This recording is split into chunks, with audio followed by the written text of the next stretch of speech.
aqui no verso, irmãos, você pode fazer tipo um pedido de oração. Você vê aquilo que você gostaria que Deus fizesse na sua vida. Amém? E esse pergaminho, irmãos, toda semana você vai trazer aqui para a igreja e nós vamos estar orando. E na última sexta-feira desse mês de agosto, eu não sei, esse mês são 4 ou 5 ou 6? Acho que é 4. 4. Na última sexta-feira, irmãos, na última sexta-feira da campanha, nós vamos estar fazendo a reunião e depois eu vou voltar aqui para a igreja meia-noite, tá? Depois eu vou voltar aqui para a igreja meia-noite e vou fazer uma vigília aqui da meia-noite às 6 da manhã, tá? Vou fazer uma vigília aqui da meia-noite às 6 da manhã, com todos esses pergaminhos aqui, nesse altar aqui, eu vou tomar 4, 5. Então, irmãos, serão 5 sextas-feiras. Eu vou passar meia-noite às 6 da manhã, eu vou estar aqui nesse altar aqui orando, irmãos, para que Deus ele possa realmente honrar a sua fé e que a sua família, irmãos, ela possa se estudar. Amém? Eu sempre falo, irmãos, que existem muitas famílias reunidas. Famílias reunidas são aquelas que se reúnem em alguma data, é o aniversário do Natal, é o Ano Novo, enfim, elas se reúnem. Famílias unidas são poucas.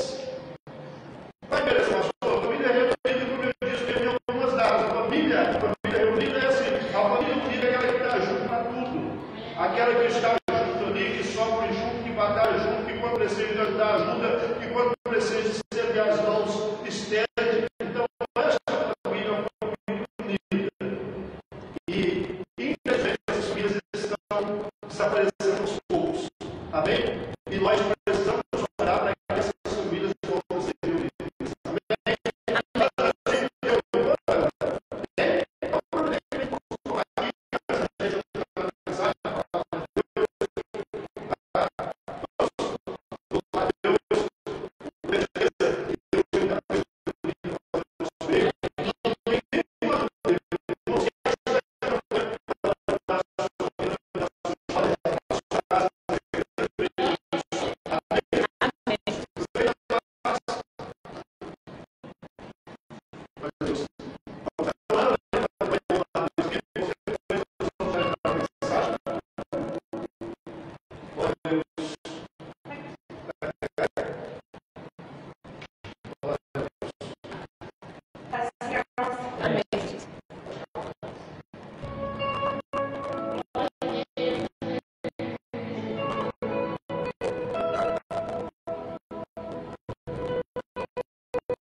Oração. Irmãos, nós vamos aqui meditar na palavra de Deus, depois nós vamos fazer a oração, e eu tenho certeza absoluta, irmãos, que Deus, Ele tem tanta coisa, irmãos, para fazer na vida de cada um de nós, amém? Nós vamos hoje aqui, irmãos, meditar na palavra de Deus, no livro de Atos dos Apóstolos, no capítulo 16, tá? Atos dos Apóstolos, no capítulo 16, nós vamos ver a partir do versículo 25. Atos 16, a partir do versículo 25. Glória a Deus. Nós não vamos ler todo o capítulo, irmãos, que ele é longo, e o nosso tempo é curto, amém? Eu gosto de cumprir o que eu falo. Eu sempre falo que as nossas reuniões de sexta-feira elas não passam das 9, amém? No máximo 10. Nós temos que ter responsabilidade sobre aquilo que nós falamos. Muitas vezes a pessoa fala, pastor, para Deus não. Para Deus é que tem responsabilidade e que tem que cumprir aquilo que fala, amém? E não precisa também falar muito, a Bíblia muito falar que será entendido.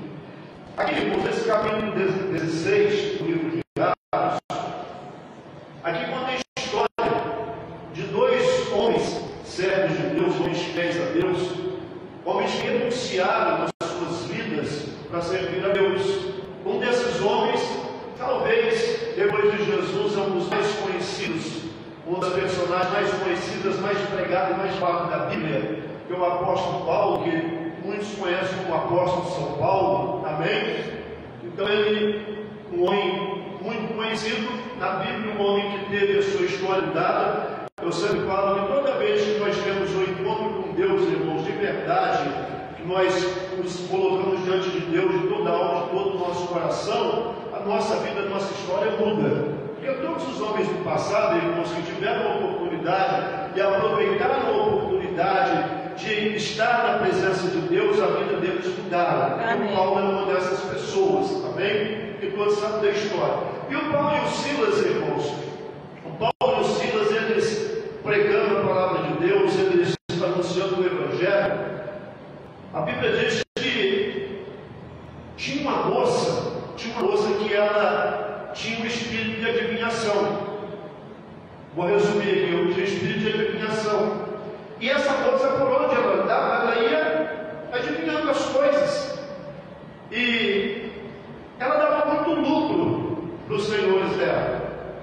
Ela dava muito lucro para aqueles que dominavam ela. E a Bíblia diz que certa vez Paulo e Silas, eles andando naquela cidade, pregando, e aquela moça vinha atrás gritando, como se fosse uma revelação. E aí que nós temos que ter muito cuidado com esse negócio, irmãos. Temos que ter muito cuidado com esse negócio, porque muitas vezes as pessoas elas não revelam, mas elas adivinham. E adivinhação, irmãos, o espírito de adivinhação não é da parte de Deus, amém? O espírito de adivinhação não é da parte de Deus. E ela vive de uma certa maneira, irmãos, para muitos talvez poderia até achar que era uma revelação, mas quem tem o espírito de Deus, irmãos, tem discernimento. Aquele que tem o Espírito de Deus, ele sabe quando é Deus que está falando, ou quando Deus não está falando também, ou quando alguém está usurpando, dizendo que é Deus e falando em nome de Deus, falando, irmão, sem autorização de Deus. Então o apóstolo Paulo e os Silas, eles vinham e aquela moça vinha dizendo, eis aí o servo de Deus, o Deus Altíssimo, que fala e Deus responde. E a Bíblia diz que aquilo começou a incomodar Paulo. Começou a incomodar Silas, e de repente eles foram e repreenderam aquele espírito de adivinhação, e aquele espírito foi embora, abandonou aquela moça, e ela então não adivinhava mais, e os senhores dela ficaram revoltados com aquilo, e eles, irmãos, colocaram um povo contra Paulo e Silas. Eles instigaram o povo contra Paulo e Silas, dizendo que eles eram, irmãos, impostores, que eles eram perturbadores, que eles estavam, irmãos, na verdade, criando confusão, e eles acabaram sendo presos. E não foram presos, irmãos, numa prisão qualquer. Eles não foram presos numa prisão qualquer, mas eles foram colocados, irmãos, lá no calabouço, num buraco que tinha dentro da prisão. E aí eles foram, irmãos, presos de pés e braços, no pescoço, acorrentados de todas as formas. Acorrentados de todas as formas. E eles, humanamente falando, eles não tinham nenhuma oportunidade, nenhuma chance. Nenhuma chance. Eles estavam, humanamente falando, irmãos, perdidos. Só que quando a pessoa, irmãos, ela se entrega a Deus, ela se coloca na presença de Deus, ela entrega os seus caminhos ao Senhor, e ela tem convicção disso, ela tem convicção de que aquilo que ela faz para agradar a Deus, ela faz para obedecer a Deus, ela faz, irmãos, para contribuir com o Evangelho, para contribuir com o reino de Deus na face da terra. E ela sabe, irmãos, que independentemente de qualquer coisa, Deus está com ela. Pode acontecer o que for com ela não se apavora, ela não se desespera, ela não maldiz, ela não reclama.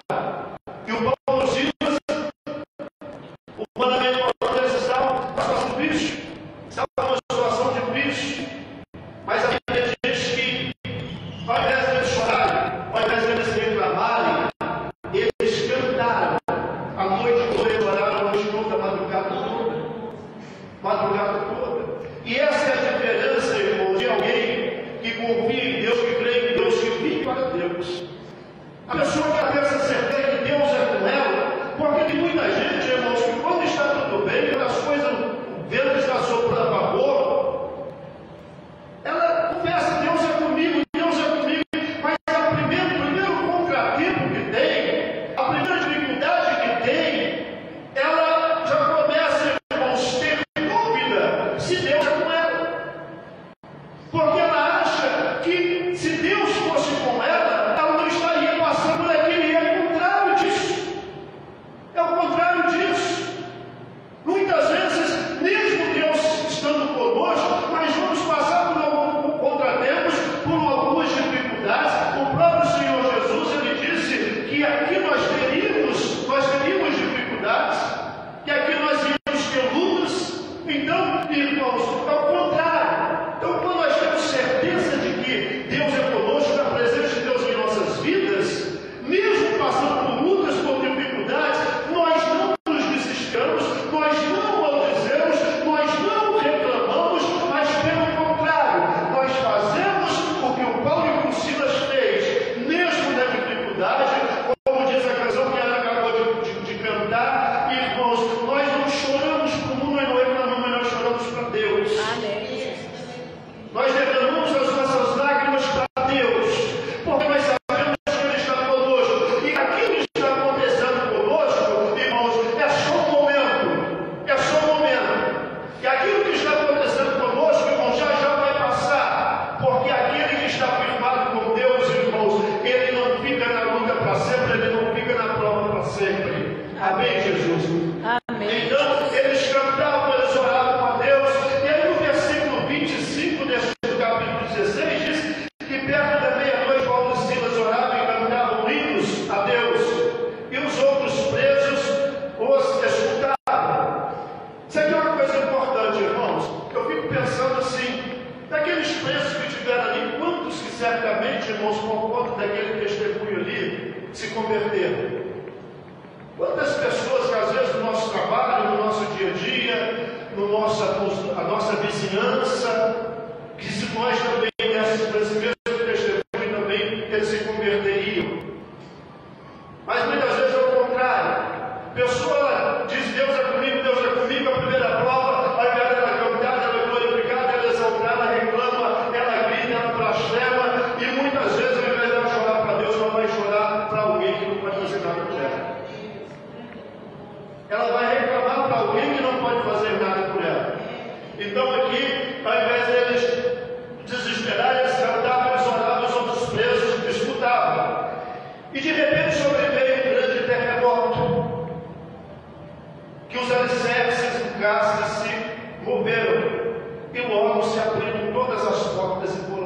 soltas as prisões de todos.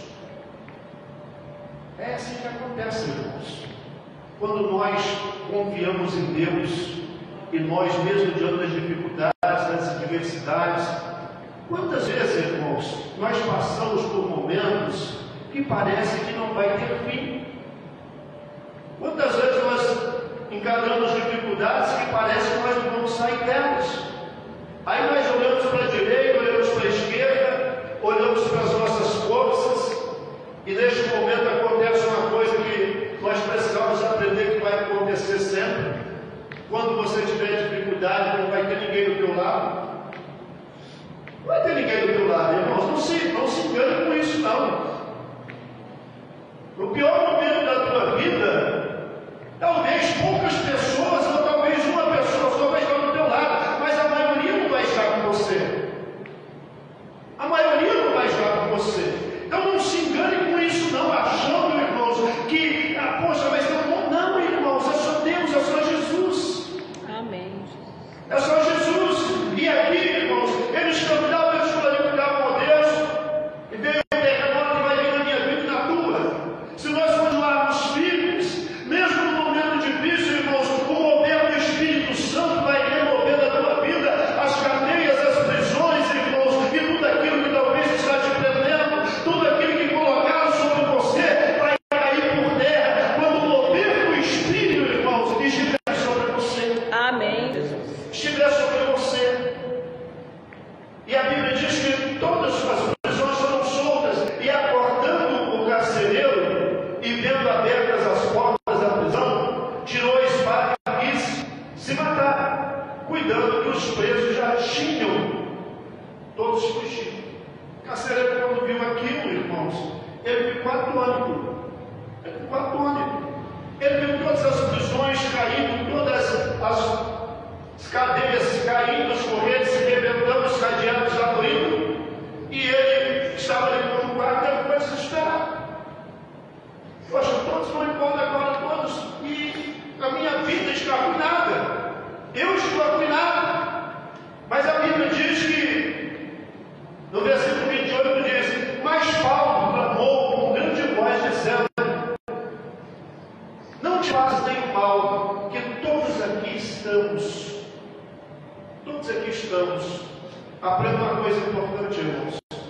Deus para me abençoar, para te abençoar, eu não preciso prejudicar ninguém. Eu não preciso prejudicar ninguém. Deus para me abençoar, para te abençoar, irmãos, Ele não vai precisar de fazer mal para ninguém. Aqui o carcereiro, ele poderia estar completamente destruído, mas o Paulo diz para ele: não te faça nenhum mal, porque todos nós estamos aqui. E pedindo luz, que acendesse a luz, saltou dentro, e todo o pleno se prostrou de Paulo e Silas, e tirando-os para fora, disse: senhores, que é necessário para que eu faça para lhes salvar? Você vê, irmãos, o que o testemunho ele provoca na vida das pessoas. O que o bom testemunho do cristão de confiança, irmãos, de segurança em Deus, ele afeta na vida das pessoas. Ele afeta na vida das pessoas. O testemunho de Silas, o testemunho de Paulo, a confiança que eles tinham em Deus, a segurança que eles passavam para aquele carcereiro, irmãos, vejo que aquele homem entendesse que aquilo que acontecia ali não era um acaso, que aquilo que acontecia ali, irmãos, era a obra de Deus, o Deus que ele ainda não conhecia, mas o Deus que foi apresentado para ele através do testemunho de Paulo e de Silas, que é um Deus que nós precisamos também apresentar, muitas vezes para os nossos familiares, para os nossos vizinhos, para os nossos amigos. É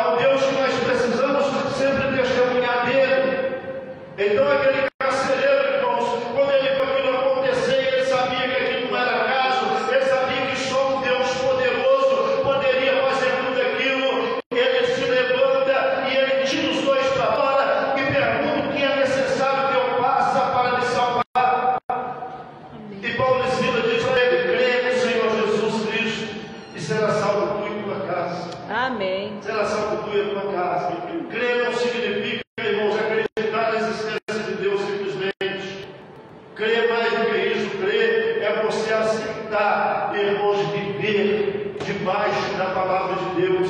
É você aceitar o Evangelho como ele é. É você aceitar todas as ordenanças de Deus. Crer em Deus é viver em obediência a Ele. Então Paulo diz para ele: crê no Senhor Jesus de todo o seu coração e será salvo em toda a sua casa. E a Bíblia diz que eles continuaram pregando a palavra do Senhor e a todos os que estavam em sua casa.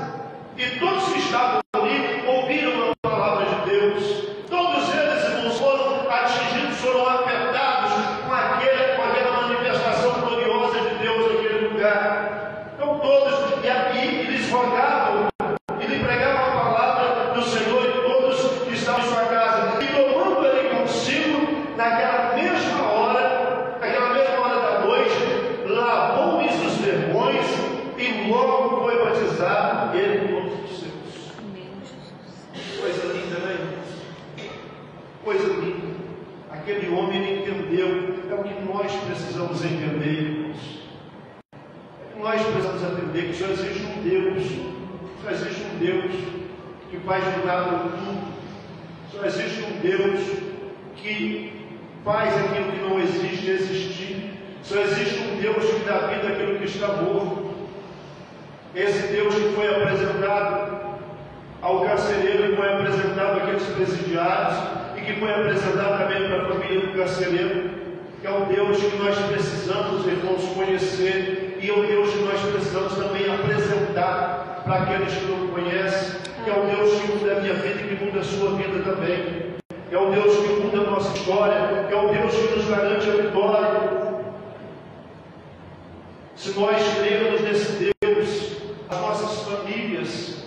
nossas famílias, elas serão salvas. Crê no Senhor Jesus de todo o seu coração e será salvo em toda a sua casa. Nós precisamos pensar nisso. Nós precisamos pensar que nós temos responsabilidade sobre as nossas famílias. Nós temos responsabilidade sobre a nossa casa. Nós temos responsabilidade sobre aqueles que nós colocamos neste mundo. Nós temos responsabilidade sobre aquilo que nós estabelecemos. E para isso dar certo, para isso ter firmamento, para isso ter fundamento, nós precisamos de fazer exatamente o que esse carcereiro fez, de crer, de acreditar, de entender que ali era mais do que dois homens religiosos, que ali era mais que uma religião, mais que uma filosofia, que aquilo era só Deus que podia fazer aquilo, irmãos. Nós precisamos entender que é só Deus que vai nos garantir a vitória, é só Deus que vai mudar a nossa história, é só Deus que vai mudar os nossos caminhos. Amém. Nós precisamos entender isso. Esta campanha da família que nós estamos fazendo, resgatando a minha família para Deus, irmãos, essa campanha é exatamente para isso. Amém. Essa campanha é para despertar as pessoas, que essas famílias, elas precisam, como a família do carcereiro, ela precisa ser salva. Ela precisa ser salva, irmãos. Nós vemos nas ruas hoje quantos fragmentos de família.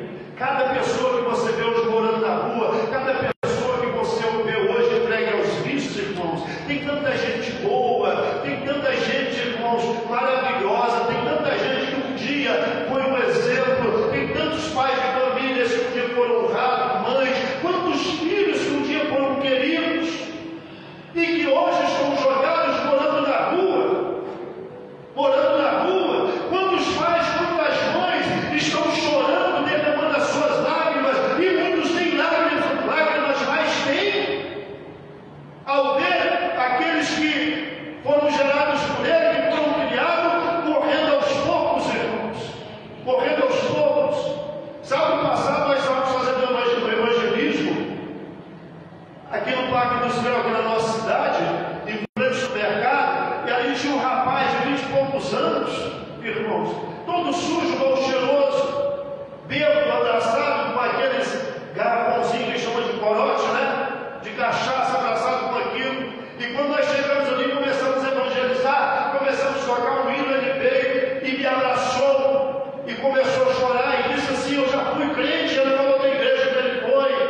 não adianta você jogar, você tem que tirar do teu coração, você tem que tirar de dentro de você.